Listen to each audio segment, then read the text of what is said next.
Hello everyone, and a Merry August to you. My name is Caligula Kangaroo, and I'm sitting here with a glass of warm diet soda, getting ready to watch the world-exclusive trailer of Metal Gear Survive, presented by the Imagine Games Network, as you might be able to tell by the watermark. I've been a Metal Gear fan since Solid, and while I do disagree with how Konami has treated Hideo Kojima, I am interested in seeing how exactly they plan to take this series forward. So, if you'd like to join me in this discovery, you are more than welcome. And I hope we can have a pleasant conversation about this, the newest entry in this most beloved of series. Peggy 18.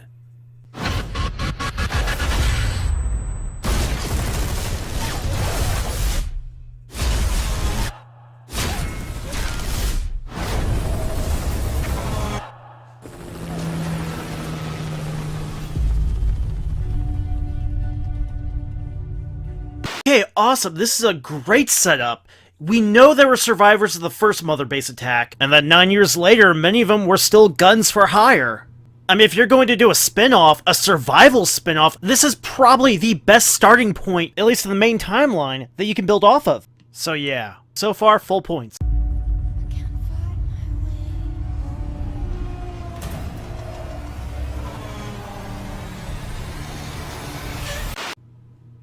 What? Okay, so if you haven't already heard, this game takes place in an alternate universe, so I actually have to give Konami credit because they actually found an idea so weird that Kojima wouldn't even do it, so kudos to them.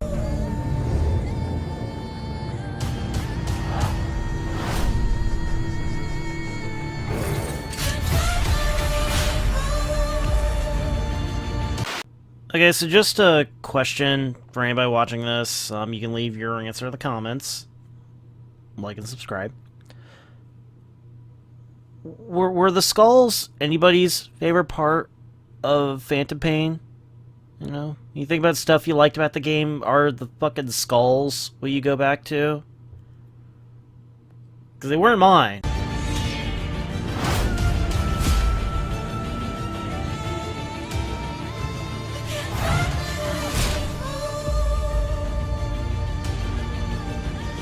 This is a co-op game, so odds are we'll probably get to pick between one of these four characters. Maybe each of them has their own talents, their own specialties. I think the Archer is cool, is a cool concept. I say cool concept because none of their designs actually stand out to me. Well, other than fucking Commander Ant-Man in the corner there.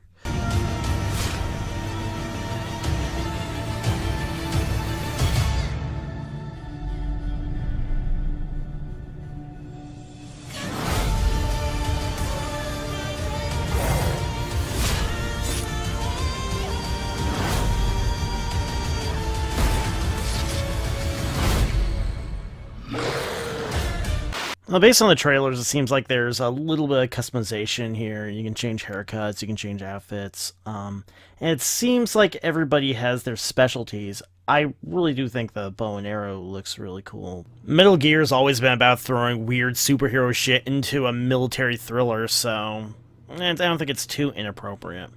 But you know what we haven't actually seen? Stealth. And that's not me being a weird purist. Konami actually has stated that this will be a stealth game, or at least have stealth elements. Which wouldn't be too impossible to do, considering that Kojima already built them a template with the skulls. But a template that Kojima built that Konami just threw on top of Fallout. Just saying.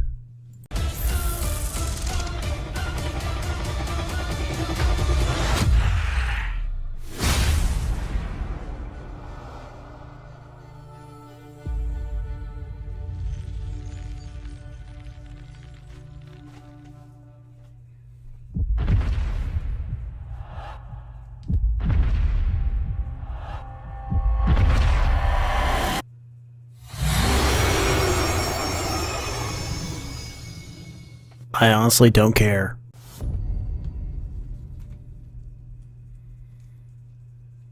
So that was Metal Gear Surviving.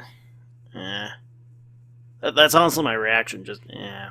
Like, the alternate universe thing is weird by Metal Gear standards. The character designs don't grab me. I mean, I think it's an interesting concept. I think you can do a lot with it, but it feels soulless, and part of that too might just be me knowing the drama that went on behind the scenes and me being admittedly biased towards the creator versus the corporation.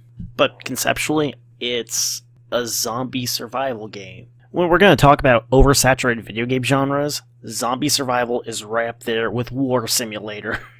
And that's not necessarily a bad thing, but you need something to make it unique. You need something to make it stand out. And Metal Gear has no shortage of things that make it stand out as a series, as a franchise. Unfortunately, the skulls were not one of them. I mean, say what you will about Skullface, at least he had a unique design. At least you remembered him. At least what it looked like. I'm not going to vouch for his character. I don't think he really had a character. He had a skull face. Maybe it's because none of the characters actually had characters in this trailer, that we didn't learn any names, that we didn't learn any personalities. We just had 4 generic characters with one kind of cool weapon, which probably isn't super great for a franchise that's always been strongly character driven, even when those characters were batshit insane. Of course, the other big thing too is the wormhole that opened over Mother Base, seemingly out of nowhere. Metal Gear's tone is all over the map as it is, and to be honest, that's part of its charm. So to do something that's genuinely jarring and doesn't work tonally, that's a feat. Especially since there have been wormholes in Metal Gear before, but that was just a little side bonus. You might as well build a plot around the solar gun from Metal Gear 4. So I don't know, we'll see how this goes. We're definitely going to see a lot more of this before 2017, so maybe it'll grab us. Maybe it'll make us forgive everything Konami's done and everything they've canceled, but, you know, as of right now, meh.